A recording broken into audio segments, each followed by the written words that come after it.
Serial है तो शायद ये मजाक कर रहे हैं लॉन्ग डिस्टेंस रिलेशनशिप। मैंने बोला इसमें ये कौन सा लॉन्ग डिस्टेंस है भैया, हमारी तो चिट्ठियाँ 3 महीने में पहुँचा करती थी।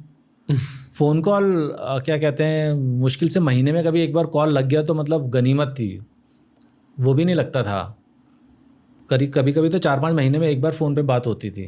और जब शादी नहीं हुई थी आप पहुँचो 100 किलोमीटर ड्राइव करके जहाँ पे फ़ोन था, तो कई बार वो फ़ोन ही ख़राब होता था। फिर वापस आओ, फिर जाओ, कभी फिर अगले महीने 100 किलोमीटर फिर गए कभी फ़ोन करने के लिए, तो सिंगल लाइन हुआ करती थी तब लैंडलाइन में ना, two two two two two two two two line 40 minute में फ़ोन कॉल कनेक्ट होता था। पता चला लड़की के बाप ने फ़ोन उठा लिया तो ऐसा कैसा फ़ोन वापस रख दिया, फिर वापस आ गए। तो यार मतलब अभी चैलेंजेस क्या हैं, अभी तो कुछ डिस्टेंस तो कोई, पहले तो होता था distance makes a heart go fonder. कहीं किसी ने ये इक्वेशन नहीं बनाया है कि distance is directly directly related to love, intensity of love. ऐसा तो कुछ नहीं है कि 100 किलोमीटर तक प्यार था, 200 किलोमीटर कम हो गया, 500 किलोमीटर बिल्कुल ही खत्म हो गया, ऐसा तो कुछ नहीं है ना।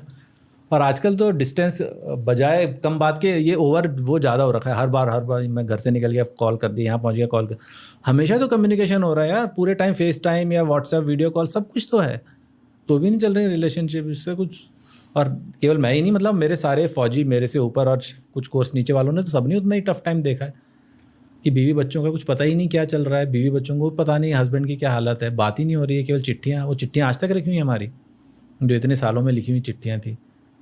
3 महीने में एक बार चिट्ठी आया करती थी यार। यहाँ बोलते हैं डिस्टेंस की प्रॉब्लम है, प्रॉब्लम प्यार की है और डिस्टेंस को ब्लेम करने में लगे हो फालतू में। आप सोचते हो इन इमोशंस के बारे में? ऑपरेशंस के दौरान प्यार होता क्या है, प्यार जनरली फैमिली, ऐसी सब चीज़ों के बारे में? यार ये ना, ये इस अभी के टाइम में बहुत कॉम्प्लिकेटेड हो गया। हमारे टाइम में इतना कॉम्प्लिकेशंस थी नहीं, मतलब बहुत सिंपल लाइफ हुआ करती थी और बहुत स्ट्रॉन्ग बॉन्ड हुआ करते थे। इतना जो कन्फ्यूजन मैं आज देखता हूँ, मेरे को तो, मैं ये नहीं बोलूँगा कि मेरे को बड़ा अजीब लगता है इतना कन्फ्यूजन क्यों है।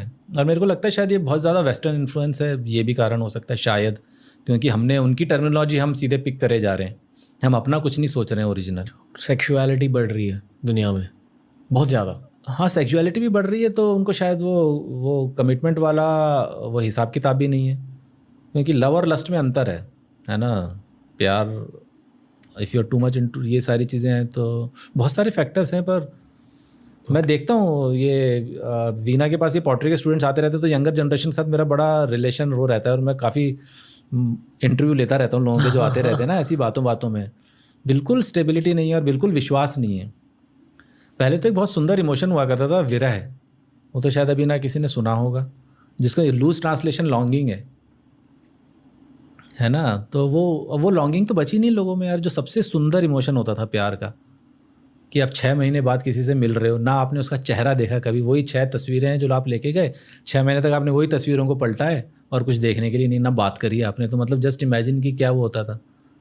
जब हम जाया करते थे, छुट्टी मुश्किल से महीने की भी नहीं मिलती थी, तो वीना अगले स्टेशन तक मेरे को ट्रेन में बैठ के छोड़ने आती थी कि किसी तरह वो टाइम थोड़ा सा लंबा हो जाए जो साथ हम रह रहे हैं।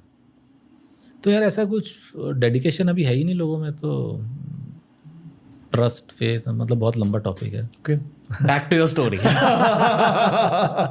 नहीं, पर these are the things that make life worth living, and I really feel sorry about it, क्योंकि ये प्रोफेशनल राइज और to go high in life and to go high in profession are two very different things, है ना। And we need to segregate that and understand that, and sometime हम ध्यान देते नहीं, समय आगे निकल जाता है और हमको वक्त मिलता नहीं है चीज़ों को रिपेयर करने का।